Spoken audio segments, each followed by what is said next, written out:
I'll give an example. Akpabio wanting to be leader of the 10th Assembly has brought up questions for a lot of Nigerians who would look at his track record, especially recently as head of the NDDC, and will point fingers into certain areas and that they feel he didn't handle properly, and hence think he should not be given the position to lead the 10th Assembly. Now, if we're to look at these things together, assessing the performance of offices held before, where do we draw the line between politics and competence? Well, it is in the hands of, first of all, taking the issue of the Senate.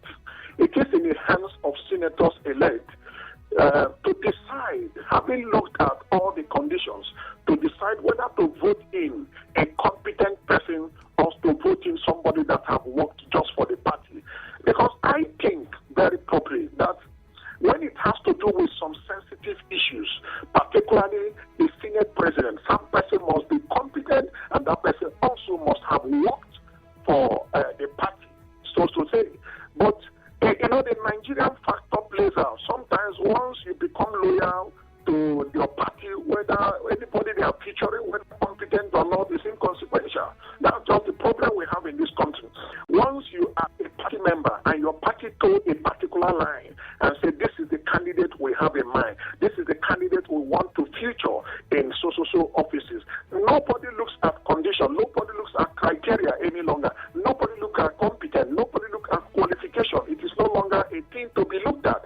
But I think that if Nigeria actually wants to move forward, we must look at competence, we must look at qualification before we begin to talk of any other thing, because every position in this nation matters. So why do party position matters? So why do party members?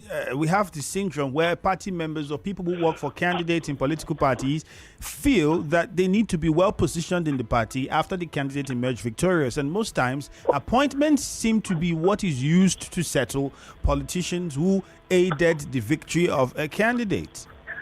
Of course, that's the major thing that happens in political parties. Must it be that way? What if the person in question is not competent for that because he worked for you? You just have to settle them. Appointing.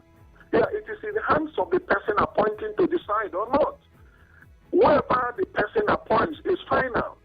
And then if you are being appointed as a minister, if you're not qualified or you're not competent, even when you're qualified, the Senate of the Federal Republic of Nigeria should be able to say, this person, we're not screening you, we're not clearing you for the senatorial office because you're not qualified. But unfortunately in this country, once the names are nominated, even under stringent conditions that this person must be cleared, whether you like it or not. And it happens. Some persons will just come to the Senate because they are former senators, they will tell them to take a bow and leave. But I think that we should begin to look at competence in this nation, because people no longer look at competence in the nation. They only look for political parties and faithfuls that have worked for the party. Whether you are qualified or not to hold some offices, they will not appoint you as a means of compensation, as a means of rewarding you. But I think that there are different means of rewarding people that have worked. Of course, you know that if you work, you will be expecting a reward. The Bible even said it, that a workman is worthy of his wages. So certainly if you work for a political party, you'll be expecting to be rewarded. But I want to suggest that when somebody is not competent, he can be rewarded in another way. He can be given a contract to be executed. He can be given something very tangible that will assuage whatever effort he has contributed towards the victory of a party. But if we begin to look at people who are not competent and give them sensitive position or appoint them in offices that they cannot manage, certainly we are going to drag this country backward.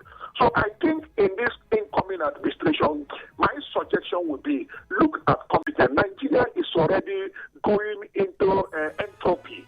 And I think that if we don't bring the right people to manage the respective offices that will help elevate Nigeria from the situation it is to the next level, it is going to be very disastrous if we keep playing and be what I call mediocrity. You just play mediocrity, you know somebody is not qualified, but because he's a political party member, he's loyal, he works for the party, he will be given an office that he cannot even manage.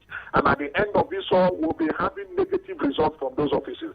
I think that the President and Commander-in-Chief, the incoming President and Commander-in-Chief of the Federal Republic of Nigeria, has what it takes to look at people who are competent, taking from his track record in Lagos State, where he put in a structure that is putting Lagos on the fast lane of development. I think that should be replicated at the federal level so that every person that is coming to work has the requisite knowledge and can be able to deliver on the offices that will be given to them. All right.